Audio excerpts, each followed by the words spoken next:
अस्सलाम वालेकुम। आज हमने सीखना है कि एमएस वर्ड को हमने कैसे यूज़ करना है।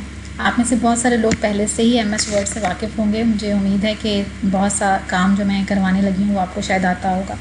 सबसे पहले फ़ाइल मेन्यू में जाके आप कोई भी नया पेज ओपन कर सकते हैं और कोई पुरानी फ़ाइल भी खोल सकते हैं। अगर आप ओपन पे क्लिक करेंगे तो आप अपने कंप्यूटर में जो भी फ़ाइल सेव है उनमें से कोई फ़ाइल्स किसी भी ड्राइव में से ओपन कर सकते हैं। और न्यू पे आप क्लिक करेंगे। अगर आपको न्यू डॉक्यूमेंट चाहिए तो न्यू, और उसके बाद ब्लैंक डॉक्यूमेंट आपके सामने आएगा। बहुत सारे डॉक्यूमेंट्स हैं डिफरेंट तरह के जो नीचे नज़र आ रहे हैं, लेकिन हमें अभी जो हम सीखने लगे हैं उसमें हमें ब्लैंक डॉक्यूमेंट ही चाहिए। इसको आप डबल क्लिक करेंगे तो आपके पास एक नया ब्लैंक डॉक्यूमेंट खुल जाएगा। अगर आपने एमएस वर्ड पे कुछ लिखा हुआ है तो उसके ऊपर आप क्या क्या ऑपरेशंस परफॉर्म कर सकते हैं। ऑपरेशंस परफॉर्म करने से पहले जो कुछ भी आपने लिखा हुआ है उसका सिलेक्टेड होना ज़रूरी है। ये मैंने माउस से उसको सिलेक्ट कर लिया है। अब अगर मैं बी बोल्ड करती हूँ इसको तो ये बोल्ड हो जाता है। बोल्ड क्या होता है, थोड़ा ज़्यादा प्रोमिनेंट हो जाता है। बोल्ड के साथ जो लिंक है वो है इटैलिक का। अगर मैं आई प्रेस करती हूँ इटैलिक तो ये इटैलिक हो जाता है। इटैलिक से मुराद ये है कि ये थोड़ा सा राइट साइड पे बेंड कर जाता है, इसका कोड थोड़ा टेढ़ा हो जाता है। अंडरलाइन में करूँगी तो ये सारा का सारा कोड अंडरलाइन हो जाएगा। ये देखिए अंडरलाइन हो चुका है। अगर मैं दोबारा बोल्ड को प्रेस करूँगी तो ये अब बोल्ड नहीं रहा। अगर मैं दोबारा अंडरलाइन को प्रेस करूँगी तो ये अंडरलाइन नहीं रहा। इटैलिक को प्रेस करूँगी तो ये इटैलिक नहीं रहा। ये हमारे पास फ़ॉन्ट का फ़ॉन्ट टाइप है और ये मुख्तलिफ़ तरह की हैं। हम जिस तरह की फ़ॉन्ट टाइप सेलेक्ट करेंगे हमारा फ़ॉन्ट वैसा ही होता जाएगा। ये देखिए अभी मेरा कर्सर जो है वो एरियल नैरो पे है, फ़ॉन्ट में फ़र्क आ गया है। एरियल ब्लैक पे अभी भी फ़ॉन्ट में फ़र्क आ गया है। जो मशहूर हैं वो एक तो ये है कैलिब्री बहुत मशहूर है। इसके अलावा लेटर्स और एप्लीकेशंस लिखने के लिए एक मशहूर है टाइम्स न्यू रोमन। यहाँ पे आके मैं टी को क्लिक करती हूँ तो टी से आगे हैं टाहोमा और इसके नीचे है टाइम्स न्यू रोमन। ये टाइम्स न्यू रोमन ये भी बहुत मशहूर है ऑफिस में एप्लीकेशंस लेटर्स लिखने के लिए। एरियल भी बहुत पॉपुलर है। सिंपल जो एरियल है ये भी बहुत पॉपुलर। अभी मैंने एरियल पे क्लिक कर दिया है तो ये एरियल आ गया है। बहुत सारे इसमें मुख्तलिफ डिज़ाइंस के भी हैं।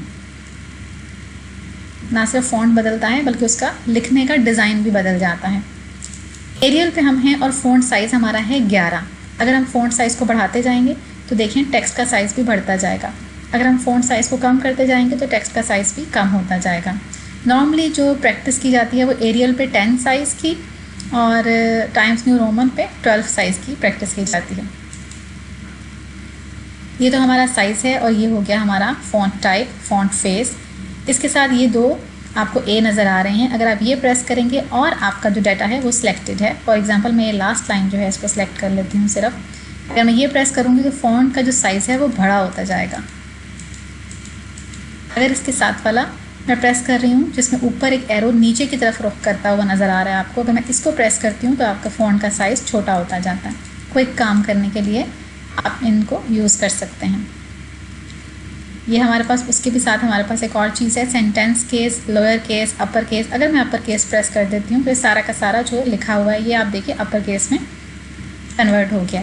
अगर मैं लोअर केस प्रेस करती हूँ तो लोअर केस में कन्वर्ट हो गया। और स्टार्ट में क्या होता है कि ए आपका कैपिटल था, क्योंकि सेंटेंस केस नॉर्मली अगर हम ना छेड़ें यहाँ से इसकी चेंजेस ना करें मुख्तलिफ केसेस की तो सेंटेंस केस में होता है। और सेंटेंस केस में जो पहला लेटर है लाइन का वो कैपिटल होता है, लेकिन हमने लोअर केस में कर दिया है तो पूरा का पूरा ही लोअर केस में आ गया है। अब मैं सेंटेंस केस में कर दूँगी तो ये देखिए अचीवमेंट्स का ए है वो कैपिटल है और बाकी सब लोअर केस में है। तो यहाँ से आप केस जो है उसको चेंज कर सकते हैं। यहाँ से आप कलर्स चेंज कर सकते हैं फ़ॉन्ट के। फॉर एग्जांपल मैं ब्लू कर देती हूँ तो फ़ॉन्ट ब्लू कलर का हो जाएगा। मैं ग्रीन कर देती हूँ तो फ़ॉन्ट ग्रीन कलर का हो जाएगा। इसके साथ जो है ये बैकग्राउंड कलर है, इसको हाइलाइटर भी कहते हैं, टेक्स्ट हाईलाइट कलर। ये बैकग्राउंड कलर चेंज करेगा। फॉर एग्जांपल मैंने येलो कलर कर दिया है तो ये पूरी की पूरी जो लाइन लिखी हुई है उसके टेक्स्ट का कलर तो ग्रीन ही है लेकिन उसके पीछे येलो कलर आ गया है। अगर मैं रेड कर दूँगी तो रेड आ जाएगा। अगर मैं ग्रे कर दूँगी लाइट ग्रे तो ग्रे आ जाएगा। नो कलर पे ये नो कलर रहेगा। तो ये हाईलाइट कलर है। वापस में ब्लैक मैंने कर दिया है इसको। ये हमारे पास सुपरस्क्रिप्ट और सबस्क्रिप्ट हैं। फॉर एग्जांपल हमने लिखना है पानी का फॉर्मूला H2O। तो आपको पता है कि 2 जो है वो नीचे करके छोटा सा करके लिखा होता है, तो 2 को हम सिर्फ सेलेक्ट कर लेंगे और इस सबस्क्रिप्ट मैंने प्रेस कर दिया है, तो ये इस तरह लिखा जाएगा।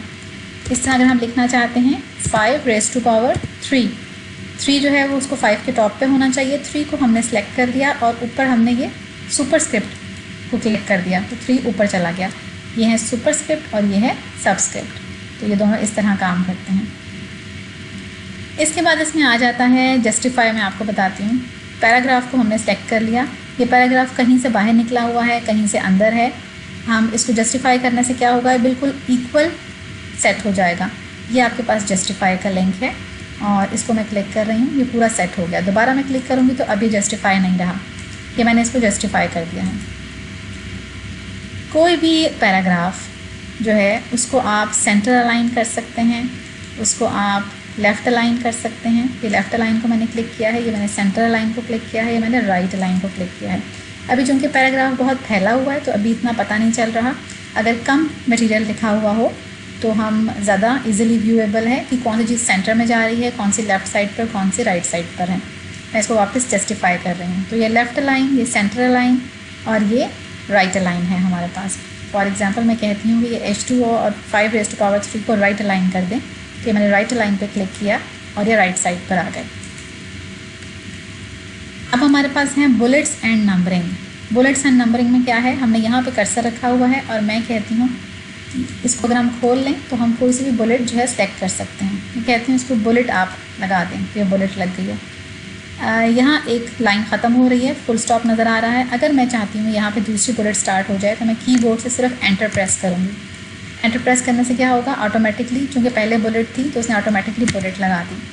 मैं चाहती हूँ कि सिर्फ फर्स्ट 2 बुलेट्स हों, तो तीसरी बुलेट ना आए, तो मैं यहाँ पे मेरा कर्सर है, मैं बैक स्पेस प्रेस करूँगी। बैक स्पेस प्रेस करने से क्या होगा, बुलेट्स जो हैं वो फर्स्ट 2 पे ही रह गई और जो तीसरी बुलेट लगी थी वो ख़त्म हो गई। मैं चाहती हूँ अब इसको हम नंबरिंग कर दें। चलिए हम नंबरिंग कर देते हैं। इसमें ABC भी है, अल्फ़ाबेटिकली भी आप अरेंज कर सकते हैं। ये वाले साइंस भी दे सकते हैं 1 2 3 के जो रोमन में हैं, और सिंपल 1 2 3 भी कर सकते हैं। मैं कहती हूँ ये 1 है और ये जो हमारे पास AI second line full stop के बाद स्टार्ट हो रही है, ये 2 है। तो बस मैंने इस पे कर्सर ले जाके एंटर प्रेस किया, सेकंड लाइन आ गई। अब मैं फर्स्ट जो थर्ड लाइन है फर्स्ट की, इस पर कर्सर रख के एंटर प्रेस करूँगी तो ये थर्ड नंबर उसको ऑटोमेटिकली मिल गया। यहाँ फर्स्ट से पहले कर्सर रख के मैं बैक स्पेस प्रेस करूँगी तो थर्ड जो है वो ऑटोमेटिकली ख़त्म हो जाएगा। अगर नहीं रखना तो हम बेशक ना रखें। इसके बाद मैं आपको बताती हूँ टेबल्स किस तरह बनाते हैं। जहाँ पे आपका कर्सर है कीबोर्ड में, वहीं पे आपका जो टेबल है वो आएगा।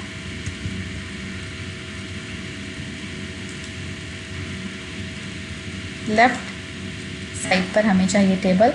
होम के साथ है इंसर्ट, ये इंसर्ट का टैब है, इसमें टेबल मौजूद है। यहाँ से हम टेबल लेंगे। इसको मैं क्लिक कर रही हूँ टेबल के ड्रॉप डाउन मेन्यू को। देखें टेबल के ड्रॉप डाउन मेन्यू को क्लिक करने पे ये उन्होंने हमें ये पूछ रहे हैं कि कितने कॉलम्स और कितनी रोज़ का टेबल आपको चाहिए। जितना मेरा कर्सर मूव कर रहा है, सेलेक्ट कर रहा है, उतना ही टेबल जो है वो MS वर्ड की स्क्रीन पे आपको नज़र आ रहा है। मैं इसको 3x3 पे रखती हूँ, बल्कि 2x2 पे रख लेती हूँ। मैंने अब इधर क्लिक कर दिया तो ये 2x2 का टेबल आ गया। अब मैं कहती हूँ इस टेबल के ऊपर अगर हम ऑपरेशंस करें तो सबसे पहली बात तो ये कि जब टेबल आपके सामने आता है और टेबल के अंदर आपका कर्सर होता है, बाहर नहीं, तो टॉप पे आपको टेबल डिज़ाइन, लेआउट, ये 2 ऑप्शंस मिलती हैं। टेबल टूल्स आपको टॉप पे मिलती हैं। टेबल टूल्स के नीचे डिज़ाइन होता है और लेआउट होता है और इसमें टेबल के बहुत सारे ऑपरेशंस मौजूद होते हैं। अगर मेरा कर्सर इधर मैंने H2O पे कर्सर में ले गई हूँ और आप देखें टॉप पे कुछ भी नहीं है, ना टेबल टूल्स है ना डिज़ाइन है। वापस मैं अपना कर्सर ले आई हूँ टेबल के अंदर, तो फिर टॉप पे टेबल टूल्स नज़र आ रहे हैं। टेबल के स्टार्ट में जो प्लस का साइन बना हुआ है, स्लीप की तरह का सिंबल, इसको अगर क्लिक करें तो पूरा टेबल सेलेक्ट हो जाता है। आपने टेबल को मूव करना हो, पूरे टेबल को एक साथ डिलीट करना हो, तो ये साइन जो है ये काम आता है। टेबल के अंदर मेरा कर्सर है, मैं चाहती हूँ एक रो और ऐड की जाए। अगर मैं अपने माउस से कर्सर अंदर रख के राइट क्लिक करूँगी तो इंसर्ट की ऑप्शन आएगी, जिससे मैं रो बिलो, इंसर्ट रो बिलो, मैं एक और रो ऐड कर लेती हूँ। यही ऑप्शन हमें मिलेगी लेआउट में, टेबल टूल्स में लेआउट में। टेबल टूल्स में लेआउट में आप यहाँ देखें insert, insert above, insert below. अगर मैं इंसर्ट बिलो करूँगी तो एक रो और ऐड हो जाएगी। इसी तरह अगर मैं एक कॉलम ऐड करना चाहती हूँ, मैं राइट क्लिक करूँगी तो फिर इंसर्ट की ऑप्शन आएगी और मैं कॉलम टू द लेफ़्ट या राइट कहीं भी ऐड कर सकती हूँ।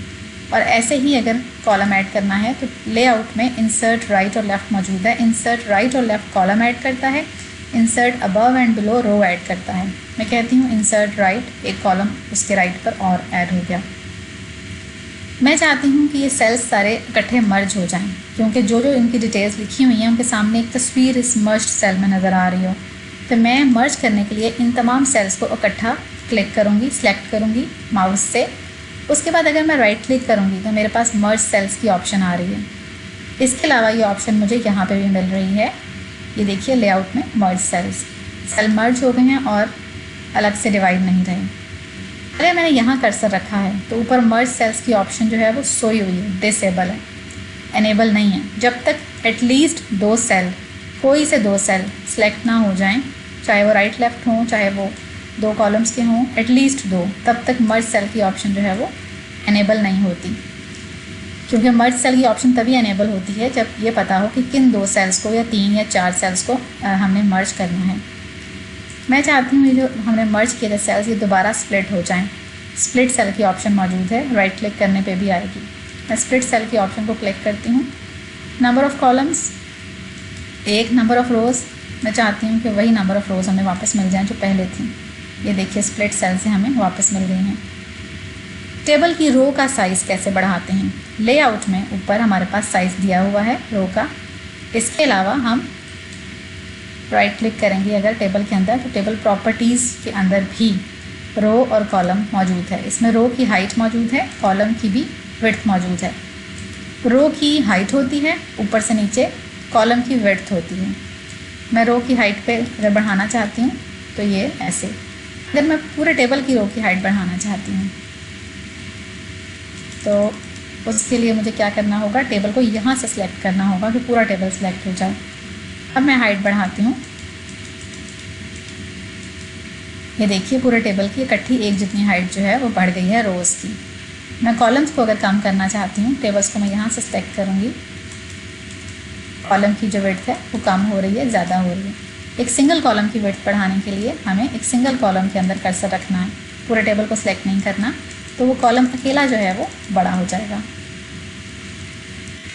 इसके अलावा ये है कि हमने किसी रो या कॉलम को डिलीट कैसे करना हो। तो ये देखिए इस कॉलम के अंदर मेरा कर्सर है, टॉप पे टेबल टूल्स में लेआउट में टॉप पे डिलीट की ऑप्शन मौजूद है। इसको क्लिक करेंगे वो आपसे पूछ रहा है आप क्या डिलीट करना चाहते हैं, कॉलम। तो ये कॉलम डिलीट हो गया।